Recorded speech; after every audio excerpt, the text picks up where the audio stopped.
Питаме Таро, илюзия ли това между вас? Напомням, че това е общо четене, така че може да не резонира с всеки. Нека всеки вземе това, което усети за себе си. Също така, ако усетите, че имате нужда от лично четене, може да ми пишете. Услугата се заплаща. И така, нека да видим. Илюзия ли е това между вас? Нека да видим какво ще покажат картите. И така.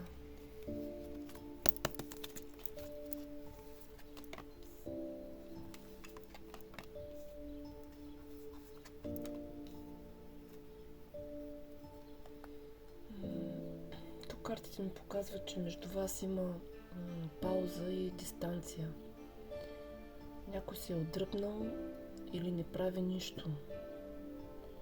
Един от двамата се чувства наранен и сякаш е останал извън живота на другия.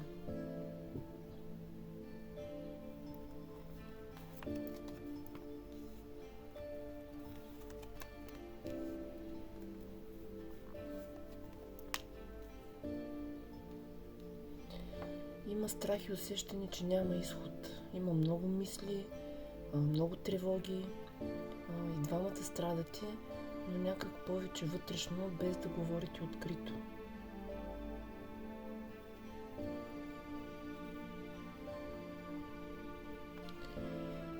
Има силна връзка и спомени.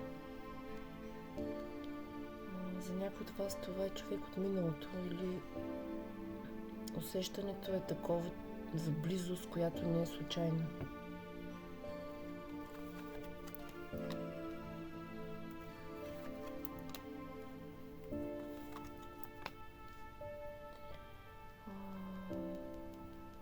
Всъщност тук картите ми показват, че в вашите отношения има намесен трети човек. И по-скоро тук връзката ви е тайна или поне не напълно открита. Има объркване, колебание, илюзии.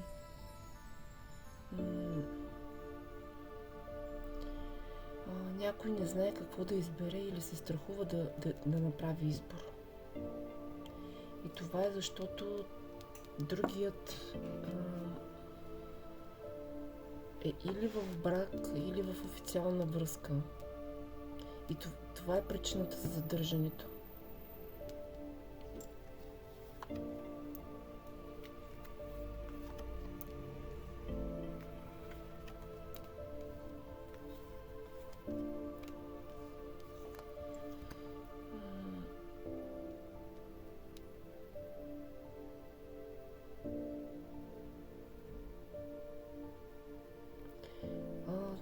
Тук има чувства към вас, има привличане, има интерес. Чувствата са дълбоки, но са контролирани. Той или тя не иска да рискува сигурността си. Има болка, защото реалността е по-силна от емоцията.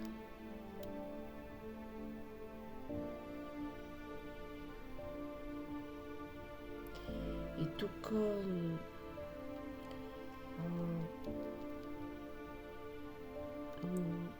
това между вас не е празна илюзия. Чувствата ги има, но сигурността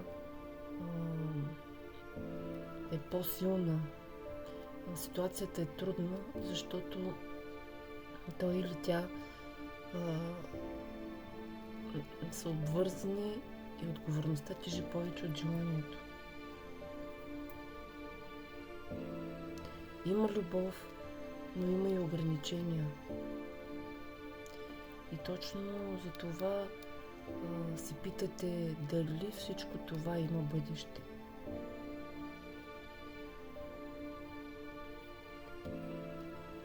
Така че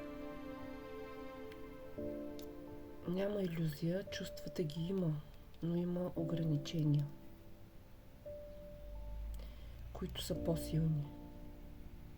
Поне на този етап. Благодаря ви.